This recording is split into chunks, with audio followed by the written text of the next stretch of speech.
Habari za uhakika ambazo zimefika hapa kwenye meza yetu ya Tubone Media zinadai kuwa ndani ya klabu ya Simba kumekuwa na sintofahamu kubwa baada ya madai ya kuibuka kwamba Murtaza Mangungu amekuwa akivujisha baadhi ya siri za klabu, ambapo imeleta mzuguano kwenye uongozi wa juu wa wekundu wa Msimbazi. Sasa hii habari leo imefika Tubone Media na tunaichambua kiundani zaidi. Kama unataka ujue zaidi, kanasi mwanzo mpaka mwisho, na nikukumbushe tu wewe, kama ni mara yako na wa kwanza unatuangalia, hakikisha umesubscribe na kubonyeza alama ya kengele ili uwe mtu wa kwanza kupata video kutoka kwetu. Na kwa mujibu wa chanzo chetu cha kuaminika, baadhi ya viongozi na hawataki tena Mangungu kuwa karibu na maamuzi makubwa ya klabu ya wekundu wa Msimbazi, wakidai kuwa amekuwa akitoa taarifa za siri za ndani kwa watu wa nje ya mfumo wa Simba, hasa kwenye masuala ya usajili, mikataba na maamuzi ya kiufundi.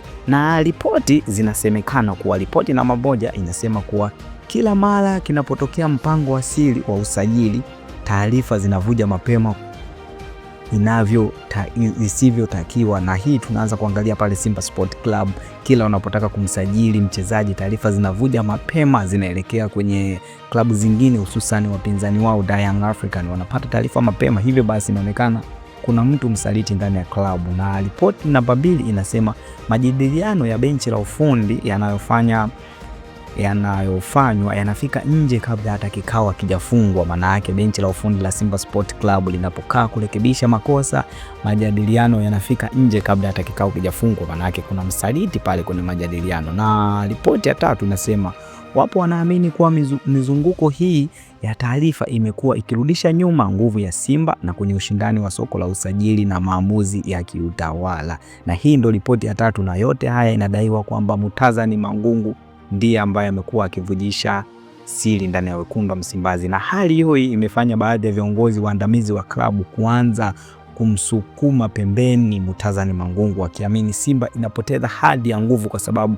mipango yao haikai tena mezani, inakuwa mtaani mapema kabla hata ijapangwa. Na chanzo cha karibu cha timu ya Simba Sport Club kinabainisha kuwa kuna watu Simba hawataki tena mzaa kwenye siri za klabu.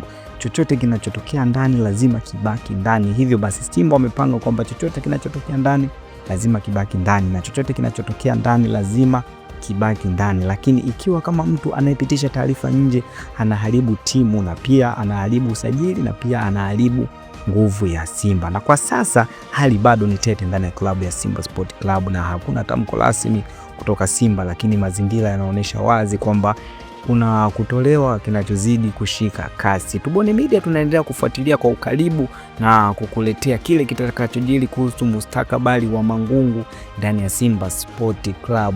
Hivyo basi stay tuned, na nikukumbushe tena, ili kuendelea kupata mwendelezo kutoka kwetu, hakikisha umebonyeza alama iliyoandikwa subscribe na kubonyeza alama ya kengele ili uwe mtu wa kwanza kupata video kutoka kwetu. Mimi ni Tubone Media, hadi wakati mwingine, keep watching, bye bye.